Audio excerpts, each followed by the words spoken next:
All right, guys, we're going to learn Floyd Cramer's last date today.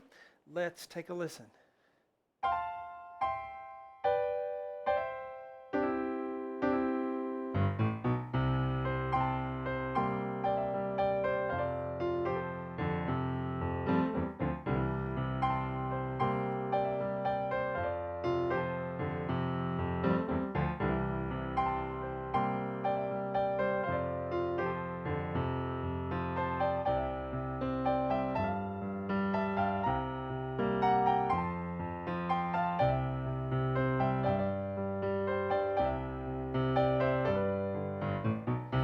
All right.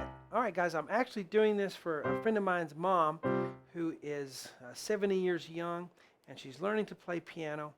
And I thought, what song could really get her excited about piano? Sometimes it just takes that one song, right, that we're excited about, that we really like, that'll really get us going and kind of catapult us forward in our music. And I figured, this is a song classic for all time, but especially, if you grew up during the 50s or the 60s, you have heard this song and it was on the radio all the time. And it's just, one of those songs that everybody has heard. So it's so fun to play, and it really teaches a valuable little lick called the country. I call it the country third, at least. This little thing here. And once you can do it on one set of keys, you can do it anywhere. So it's really a valuable little tool that I use all the time. So let's get started here. Now I will teach this as if it were to a very beginner. You need lots of time, lots of slow instructions. So I'm going to go through really slowly and easily. So if you're more advanced, you might want to skip forward if you want to. If you think you can just look at the sheets and do that, that's fine. All right, so we're going to start with the right hand way up high. Okay, here's middle C, here's the next C, and here's the next one up. Okay, so I'm going to put my fifth finger on that C, and I'm going to put my second finger on the G. And then I'm going to flip up to that A like that with my third finger. Blah-dum. Now that takes a little while to get used to it. You can even practice on a desk. Just go da-dum, da-dum, till you get the feel of that. And see how I kind of come down with my wrist? That helps me do it. If I just try to stay real still, it's really hard to do. But if I kind of use gravity, it makes it easier to play. Okay? All right, so as soon as you can do that, which may take a few minutes, maybe a few days, I don't know, then we'll try an F next to that with my left hand. I don't know if this is what Floyd does. He may do this. But I like letting my left hand help out whenever I can. So I wrote the left hand way up high here because it is close to the right hand. F.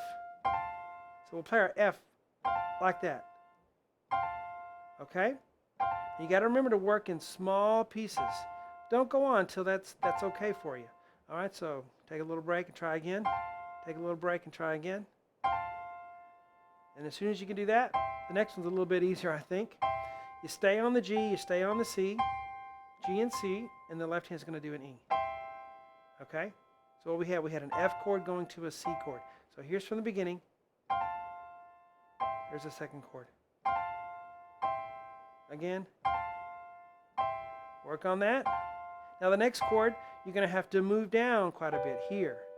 But it's kind of going to feel like the other one, just shift down. And then you have D and G as the top note, left hand's on a B. There you go. So what do? We add that on to what we just did. So we have. And yours may sound like this. It may take you a long time to get there, but that's all right as long as you get there. The speed will come after your fingers start to memorize it, after you have your motor memory kicks in. Okay? Bum, bum, bum. Here's the next one. Now, the neat thing about this one is it's going to feel like that one. You're just going to be in a different place on the piano. Okay? So you have D and G with 2 and 5, flipping to E. Remember the wrist motion? Whenever you have this little guy, you got to do that a little bit. Left hand's on a C. So we have. Now that may be as far as you get on day 1 through day 7, and that's all right.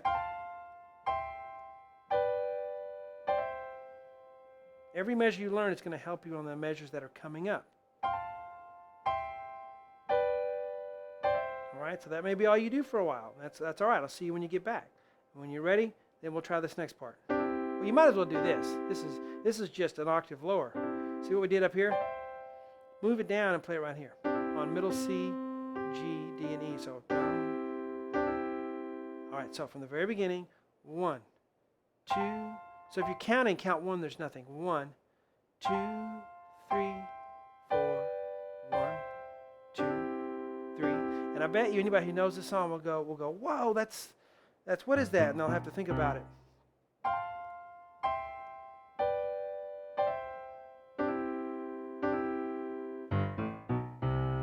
Okay. And if yours doesn't sound like mine, you say, I'm playing the notes, it just doesn't sound like yours. It's probably because you're doing this. You have to play that second one softer.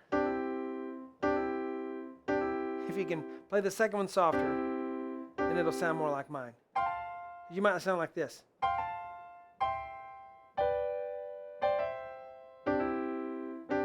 Until you do this.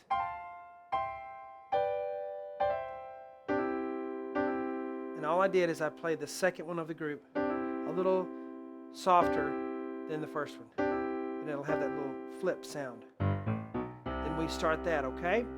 All right, so bum, bum, bum, bum. So I'm going to divide these lessons up into sections. So I'm going to say this is the first lesson here. And I know normally I do 3 lines, but since we're going at this like a beginner, we're going to do as much as a beginner would do. Bum.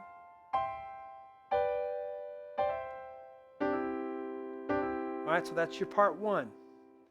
Now I'll see you in the next lesson and we'll look at part 2.